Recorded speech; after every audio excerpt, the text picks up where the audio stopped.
Hi everyone, my name is Olivia Smith, and my final project revolved around the implementation of a gestural command system control technique using the Babylonjs framework. The intention behind building this technique was to help facilitate a feeling of immersion within the user and to effectively capture the whimsy associated with magic and spellcasting. So you kind of combine the two concepts, gesture and spells. I basically created an application that uses gestures to cast spells. But before I get started on the demo, I encourage you all to look past the aesthetics of the applications, because I did use free assets from online, and instead really focus on the core functionalities that the application provides. Okay, so the first thing I'm going to show you guys in this demo is maybe what a new user might encounter when they are faced with a new gesture system. So they might have an idea that there are gestures to be performed, but they might not know exactly how to perform them. So what I did was I went ahead and built a tutorial system. So as you can see, at a press of a button, you have access to kind of the line of the expected gesture, or at least in this case the expected spell, along with a little orb kind of indicating where the controller should move at what speed along that line.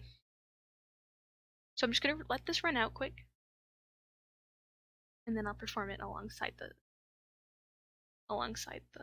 tutorial.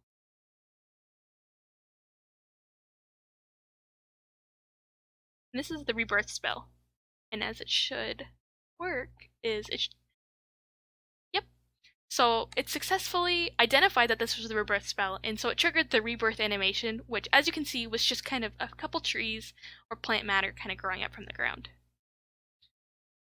In addition to the rebirth spell, I also have the elemental spell, which just takes the shape of a simple pentagram. And that successful identification triggers the rocks to kind of float and rotate around the user in a elemental fashion. And the last but not least is the protection spell. So as I just performed this one, a little bit faster, but yep, it still correctly identified the protection spell and thus conjured the force field around the user.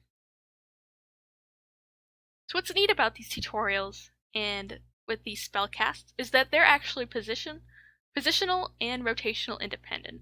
So if I can move to the other side of the map, rotate around, and if I press the tutorial button, as you can see, the tutorial will still appear in front of me, and the spell cast should still be successful.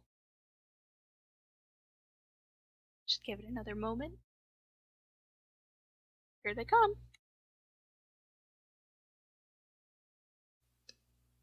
So a lot of the issues I had with this project during development had to do with the animations. As you might guess, animations tend to be time-consuming and finicky to implement. But on top of that, I don't know if you've noticed in the demo, but there were occasionally frame rate drops whenever an animation was triggered. Frame rate drops are definitely not great for VR, as we've talked about in class, as they can lead to cyber sickness and kind of just a break in immersion in general. Even though I built these animations before they could be triggered, they would still sometimes cause the frame rate to drop. So moving forward, I'm sure that there are different ways that I could optimize this project, and since I did the bulk of the work during crunch time, I'm sure I could definitely optimize the flow of information to help ease any kind of possible frame rate drops.